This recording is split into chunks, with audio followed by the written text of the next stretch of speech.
বন্ধুরা আজকে হচ্ছে পপ প্যাটিস বানাবো। তার জন্য হচ্ছে এখানে ময়দা নিয়ে নিয়েছি, আর এর মধ্যে দেব হচ্ছে লবণ, আর দেব হচ্ছে বাটার, আর দেব চিনি। ঠিক আছে, দিয়ে এটাকে মেখে কিছুক্ষণের জন্য রেখে দেব। আর এর ভেতরে একটা পুর বানাবো। তার জন্য এখানে হচ্ছে আলমন্ড নিয়ে নিয়েছি, কাজু, আর হচ্ছে এমনি কাঠবাদাম। এটা দিয়ে হচ্ছে একটা পুর বানাবো। কিভাবে তৈরি করব বন্ধুরা সেটা আমি দেখাবো।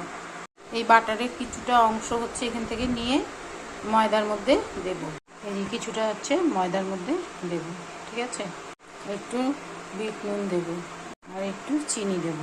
আপনারা চাইলে লেবুর রসও দিতে পারেন। লবণ, মিষ্টি, বাটার দিয়ে সুন্দর করে ময়দাটাকে আগে সবার প্রথমে মিক্সড করে নেব। তারপরে অল্প অল্প জল দিয়ে এটাকে একটা ডো বানিয়ে কিছুক্ষণের জন্য রেখে দেব। তারপরে কিভাবে বানাবো পপ প্যাটিসটা সেটা আমি দেখাবো। এই যে অল্প অল্প জল দিয়ে এই ডোটাকে বানিয়ে নেব। এই যে একটা ডো তৈরি করলাম। এখন এটাকে কিছুক্ষণের জন্য রেখে দেব রেস্টে। এরকম ঢাকা দিয়ে রেখে দেব। এই বন্ধুরা, এই ডোটা হচ্ছে আধা ঘন্টার জন্য মেখে রেখেছিলাম। এখন হচ্ছে এটাকে নিয়ে নিলাম, আর এই ফ্লোরের মধ্যে হচ্ছে ময়দা ছড়িয়ে দিলাম, আর একটু হচ্ছে মেখে নেব। নিয়ে এটাকে এখন পপ প্যাটিস বানানোর জন্য তৈরি করব। হচ্ছে বাটারটা নিয়ে রেখেছি বন্ধুরা। এটা কিন্তু একটু গরমের মধ্যে রেখেছি। এখন এটা একটু নরম হয়েছে। ঠিক আছে, এরকম নরম হবে। এই ডোটাকে এইভাবে চারকোনা শেপ দিয়ে এটাকে বেলে নেব একটু পাতলা করে। ঠিক আছে, এই যে এইভাবে বড় করে বেলে নিলাম। ঠিক আছে, এখন মাঝখানে হচ্ছে বাটারটা দেব। যে যতটা বানাবেন বন্ধুরা সেইভাবে করে হচ্ছে তৈরি করবেন।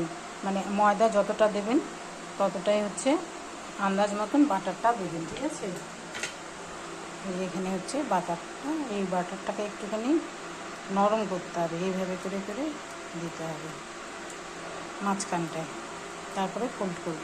এই যে বন্ধুরা ময়দাটা মেখে নিয়েছি, এখন এটা বেলে নিলাম। এখন মাঝখানে হচ্ছে এই বাটারটা দিয়ে দিলাম। এখন এই পাশ থেকে একটা ফোল্ড দেব। ঠিক আছে, তাহলে নিচের একটা আর উপরে একটা দুটো হলো, আর হচ্ছে এই পাশ থেকে একটা ফোল্ড দেব।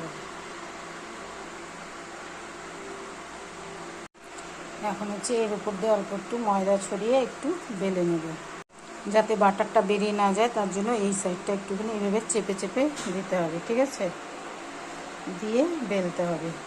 আমাদের তাহলে তিনটে ফোল্ড হলো, একটা, দুটো আর তিনটা। এখন এটাকে বেলে নিয়ে আবার তিনটা করবো, তাহলে হবে 3 3 9টা। হালকাভাবে উপর দিয়ে ময়দা ছড়িয়ে ছড়িয়ে বেলতে হবে একটু বেশ বড় করে। হ্যাঁ, আবার হচ্ছে তিনটা ফোল্ড করব। দেখুন বন্ধুরা, আবার হচ্ছে আর একটা ফোল্ড করব। ঠিক আছে, এই পাশে একটা, আর হচ্ছে এই পাশে একটা। তারপরে এটাকে আবার ময়দা ছড়িয়ে বেলে নেব। 9টা হয়ে গেল। এখন এটাকে আমি এরকম একটা ক্যারি ব্যাগের মধ্যে ফ্রিজে রেখে দেবো। এই যে এরকম করে ফ্রিজে রেখে দেবো। ঠিক আছে, এটা আবার যখন ভেতরে বাটারটা সেট হয়ে যাবে আবার বের করে আবার বেলে আবার ফোল্ড করব। ফ্রিজের মধ্যে আমি রেখে দিলাম কিছুক্ষণের জন্য। ঠিক আছে বন্ধুরা, পপ প্যাটিস বানানোর জন্য ভেতরে যে পুরটা দেব সেটা হলো মিক্সির জারে এগুলো বাদামগুলো দিয়ে হচ্ছে ব্লেন্ড করে নেব। কারণ আমি এটা পুরো নিরামিষভাবে করব, আর হচ্ছে গোপালের জন্য। ঠিক আছে, কয়েকদিন রেখে গোপালকে ভোগ দেওয়া যাবে, যার জন্য আমি এই ধরনের বাদামগুলো দিয়ে পুরটা তৈরি করব।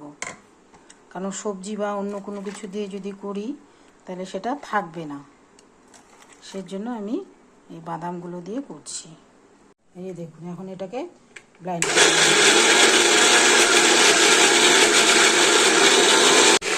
জল দিয়ে বন্ধুরা এই পেস্টটা তৈরি করতে হবে। ঠিক আছে, তাহলে স্মুথলি হয়ে যাবে, তা না হলে কিন্তু শক্ত হয়ে যাবে। দিয়ে কন্টিনিউ হচ্ছে এইভাবে করে নাড়তে হবে। নাড়তে নাড়তে এটা সুন্দর একটা ডো তৈরি হয়ে যাবে। মিষ্টিও অ্যাড করবো বন্ধুরা, ঝাল ঝাল মিষ্টি মিষ্টি। দেখুন বন্ধুরা, পুরটা আমার হয়ে গেছে। এ দেখুন তেল ছাড়ছে। ঠিক আছে, এটা তৈরি হয়ে গেছে।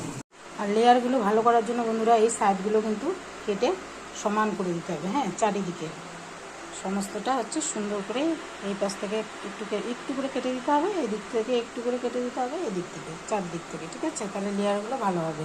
বন্ধুরা, এই প্যাটিসগুলোর উপরে একটুখানি দুধ ব্রাশ করে দেব, দিয়ে তার উপরে হচ্ছে একটু তিল ছড়িয়ে দেব।